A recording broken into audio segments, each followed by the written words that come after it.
Hello, welcome to my channel. Make sure you're subscribing below. Today we're going to go ahead and do the drawing and painting process for this beauty here. Hope you guys enjoy it. Stay tuned. If you want more, make sure you're subscribing. Alright, so we're going to go ahead and start with a circle. A lot of face portrait paintings, drawings start with a circle. And those lines are really any direction you want to go with the painting or the drawing. So what happens is if you put it to the side, it'll be like a side profile, and if you do it straight down the center, it's going to be a front profile picture. And as you can see, today we're doing a front profile picture. Alright, so as you can see, I put my lines for the eyes, the nose, and the lips, and this is how I preferably like drawing and proportioning these features, but it's all up to you and your style. And of course I do fuller lips, a medium, maybe small nose, and some almond shaped eyes, and I love adding a cheekbone.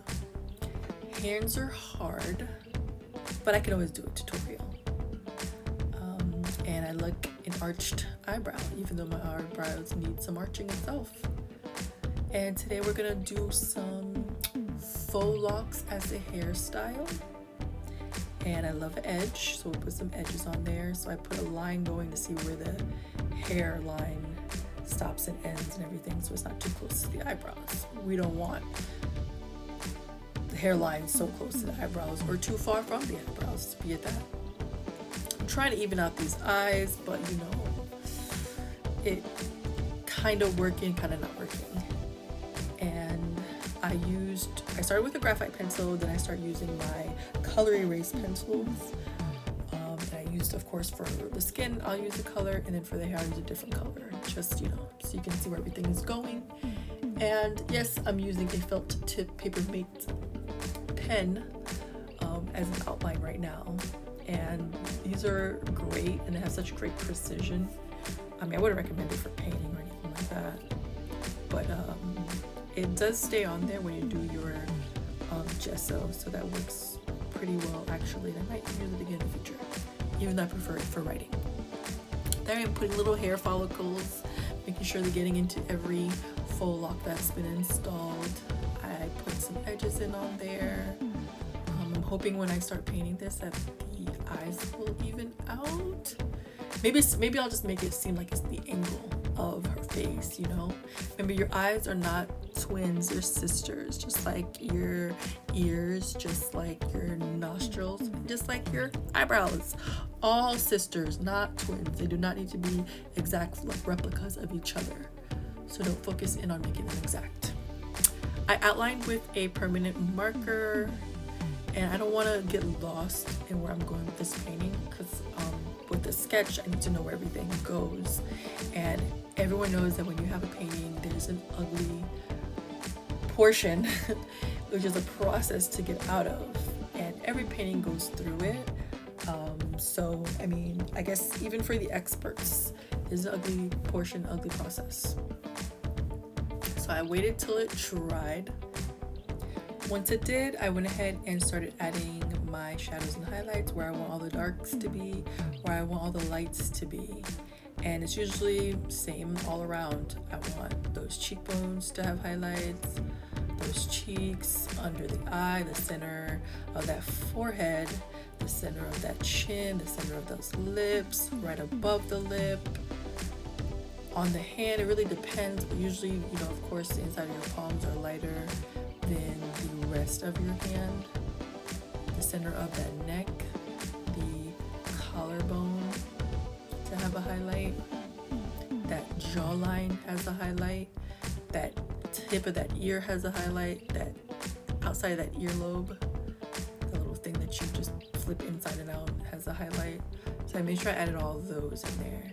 I started to do this underpainting, you know, usually so that the painting can sit well on there. And I do this because when you start painting, it starts to look like a blotchy, ashy, like what it's looking like right now with that yellow right there. I hate that. So therefore, I start with like an underpainting step where when it starts to sit on there, it sits well. But really, you don't have to do that. And as you can see, I did it way too dark, so I can barely see what I'm even doing.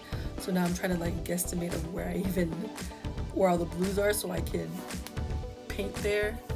But what you can always do to avoid even doing all of this is you can add white to all of your values. And I mean this, it helps tons because white is such an opaque paint color, and that goes for oil and acrylics.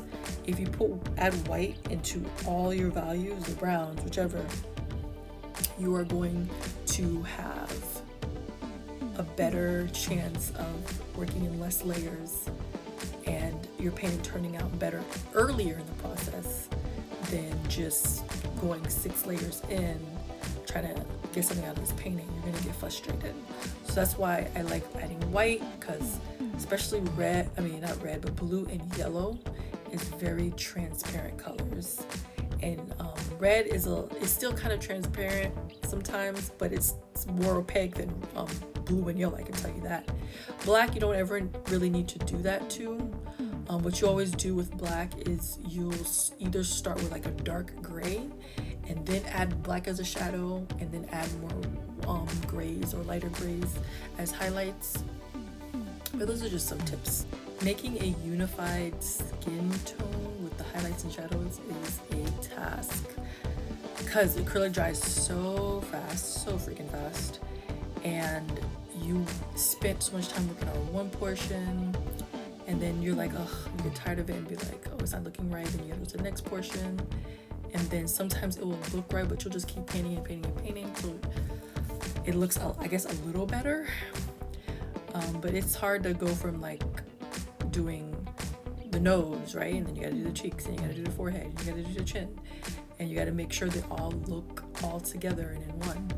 So I mean, this portion is a very difficult process, and it really turns people off in doing paintings simply because people love doing faces, but the faces don't turn out right. As you can see, I started painting and those lips are plumped and full like I like them.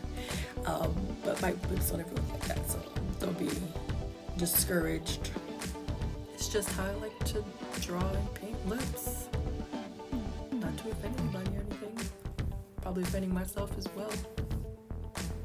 Here I am adding all the base paints for the hair. And I'm like, I did pretty well with the hair, and I struggle with hair. And I'm just like, I'm practicing more and more with it. And I'm not usually used to doing blonde, but I did blonde in this instant.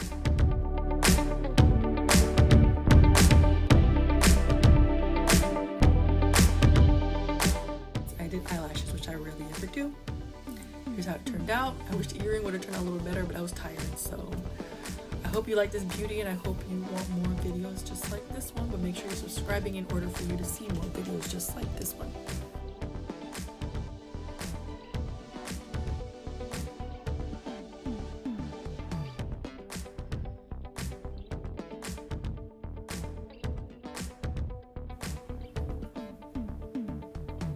Have a good one and see you in the next video.